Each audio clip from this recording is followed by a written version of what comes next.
Bonjour et bienvenue dans la chaîne Super Prof. Un exercice proposé aux élèves de la deuxième année baccalauréat. Qu'est-ce que le phénomène de diffraction? Quelle est la nature de la lumière?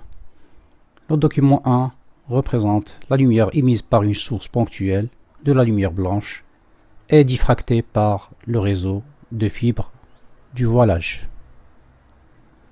Un autre exemple, un arc-en-ciel se forme lorsqu'une pluie fine est éclairée par le soleil. Il est visible quand on tourne le dos au soleil, situé à une hauteur convenable.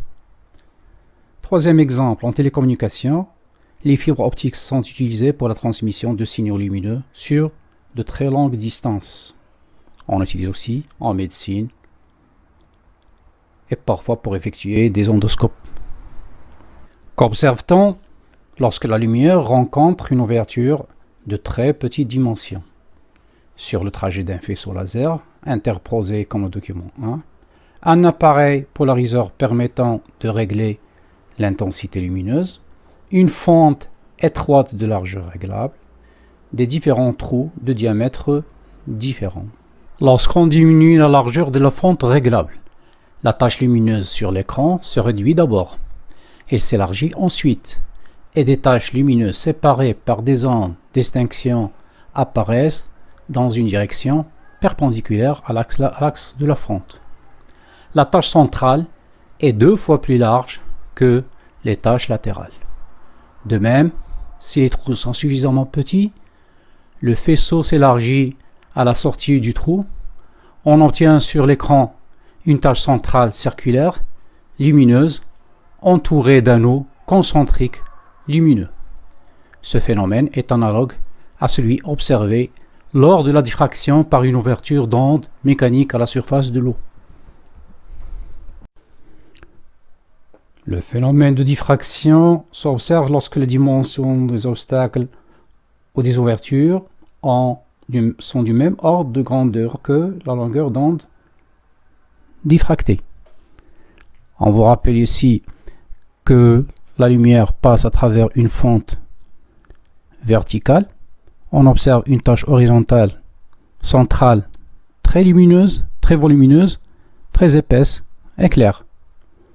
Par contre, si on va vers la droite ou vers la gauche, on voit que cette tache devient de plus en plus moins lumineuse. Entre les zones éclairées existent des zones sombres. Regardez l'exercice, lisez attentivement l'énoncé et on va chercher la réponse tout de suite. Vous avez une tache centrale qui a une longueur, regardez, de 2,7 cm.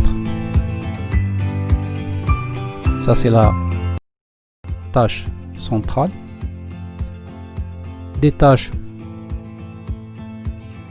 de taille de moitié séparées par des zones sombres.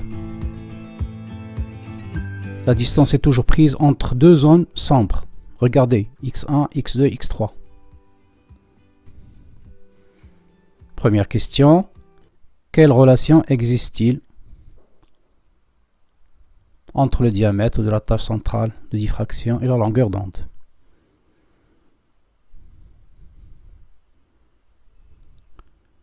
Le demi-angle θ est donné par la relation θ égale lambda sur A.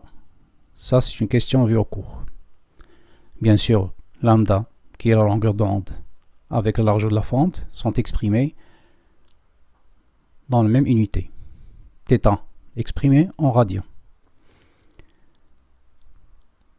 Établir la relation entre A et la tangente θ. La lumière entre par la fente, se diffracte sous un angle de diffraction θ. La largeur de la fente x, ça prend la valeur x1, x2, x3. Nous allons prendre pour x1 la moitié qui correspond à l'angle θ qui est x1 sur 2. Avec la relation mathématique tangente θ, vous savez que la tangente c'est le côté opposé sur le côté adjacent.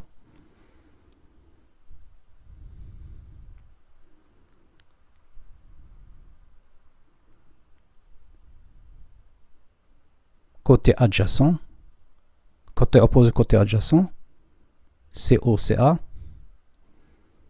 on applique la relation x1 sur 2, et pour le côté adjacent, c'est D. Ça nous donne la relation x1 sur 2D. Si θ est infiniment petit, vous savez que la relation en maths, la tangente θ, c'est à peu près θ, avec θ exprimé en radians. Conseil, faire un schéma de la situation à étudier, en mettant en évidence, bien sûr, l'angle de diffraction, qui est l'angle θ. Déterminer la longueur d'onde dans le vide de la lumière émise par cette diode laser. Un conseil pour l'application numérique. Exprimer toutes les longueurs en mètres. Système international. Faire attention au nombre de chiffres significatifs.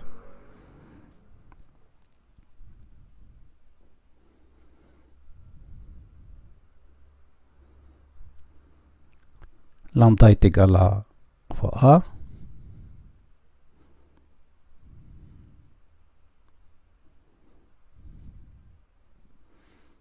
Quelle particularité de la figure de diffraction les mesures réalisées mettent-elles en évidence? Vous n'avez qu'à comparer x2 avec x1. Si vous faites la division, vous allez trouver 2. Ça veut dire que x2, c'est 2 fois x1.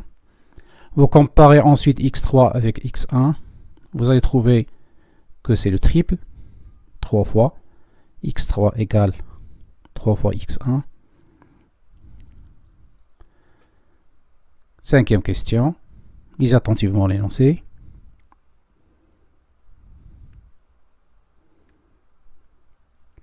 On profite de la relation précédente de D lambda sur A. Je remplace le x1 par les valeurs données dans le texte.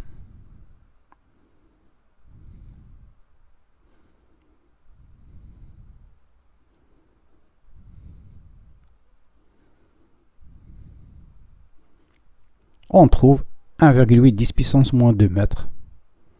C'est à peu près 1,8 cm. Pour x2, 2 fois x1, 3,6 cm. Et pour x3,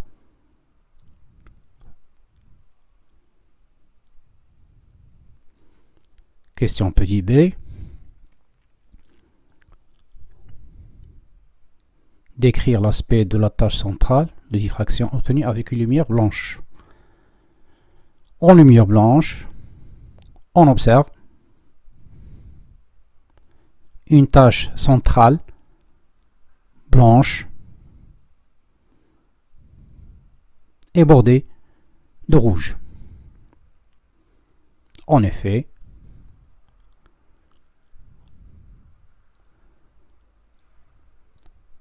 au centre de toutes les radiations sont présentes.